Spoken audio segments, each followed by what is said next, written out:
Ka. Si. No. Ka. Si. Ka. Si. Ka.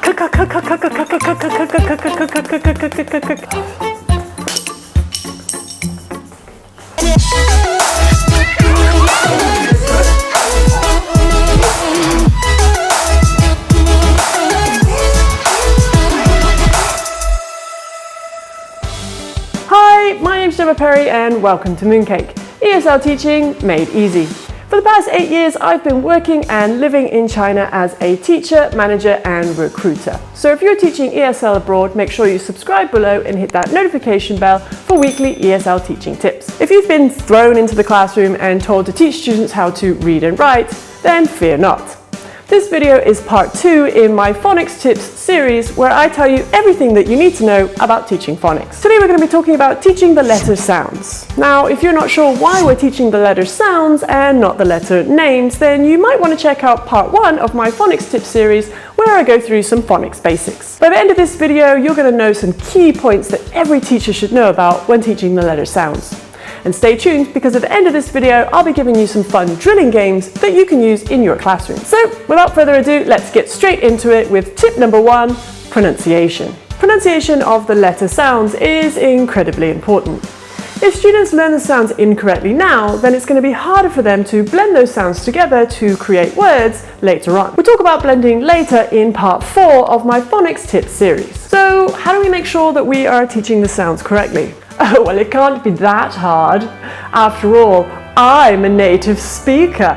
I know the sounds of the English language. Well, actually, a lot of teachers, most especially native speakers, get this bit wrong. I'm sorry. Now, it's very common for some teachers to add a vowel sound onto the end of a letter sound, thus changing the sound altogether. For example, fa. Pa.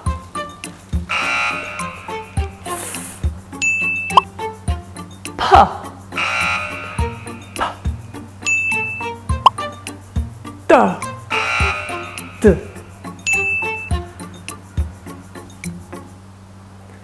Hear the difference? It may seem subtle, but it makes a big difference. It's really important that we're focusing on the smallest unit of sound. Tip number 2, speed. The speed at which you say the sounds is also important. Sounds should be pronounced in a short, crisp way and not held for too long. For example, ah, ah. Tip number 3, teaching only the letter sounds. At the very beginning, when students start to learn phonics, it can be very confusing if we're giving them too much information at once. Think about it. You're showing students a letter and you're telling them this is A, except it's also ah. Except that it can also be apple. At this point, we don't need students to know the letter names. The letter names help us when we spell words, and at this point, students can't write yet. Word associations such as apple can also be confusing at this point.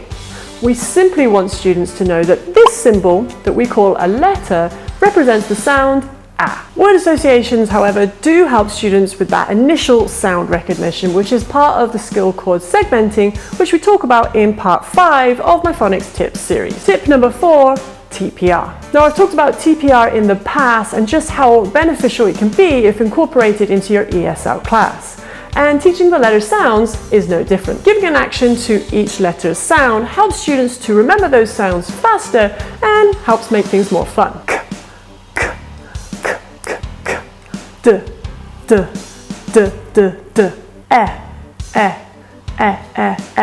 Let's help each other out by choosing one letter, making an action and sharing in the comments below. If you're not sure how you should be using TPR in your classroom, then make sure you check out my video on TPR linked below. Tip number 5, repetition. Students forget really quickly. So it's really important that we are constantly reviewing the sounds that we've already learned. When first introducing a letter and its sound to students, we want to repeat that sound with its action as much as possible. Now we can do this by having students repeat the sounds in different fun ways, such as loud voice or a quiet voice, a high voice or a deep voice. Think about your students and what they like. Now I know what you're thinking, these are great tips and all, but how do I actually teach this in the classroom? Well, drilling games are a fun way to review sounds that you've previously taught. I previously made a video called Silly Banana, which works really well for a letter sound review. Make sure you check it out, linked below. Another game I like to play in my classroom is Match. Now, this is a great game because it helps students to match those uppercase letters with the lowercase. Start by placing the class in a semicircle with you, the teacher, in the middle. Split the class into 2 teams and give them fun team names. Introduce the letters one by one, both the uppercase and the lowercase, and review their sounds. After reviewing their sounds, place them face down on the floor. Repeat that process until you've gone through all the letters that you would like to review, and then mix up the cards in the middle. Next, pick a student from Team A to come to the front and pick 2 cards. Show the cards to the class, and the class as a whole then say those sounds out loud. If those 2 sounds match, then Team A gets 1 point. If they don't, the cards go face down on the floor and someone from Team B comes to the front. We then go again. Keep going till all the sounds have been matched and you can see which team has the most points. So that's it, the top 5 tips that you need to know when teaching the letter sounds, and a couple of fun games that you can use in your classroom. If you like this video, let me know by giving it a thumbs up and by sharing with your fellow teachers.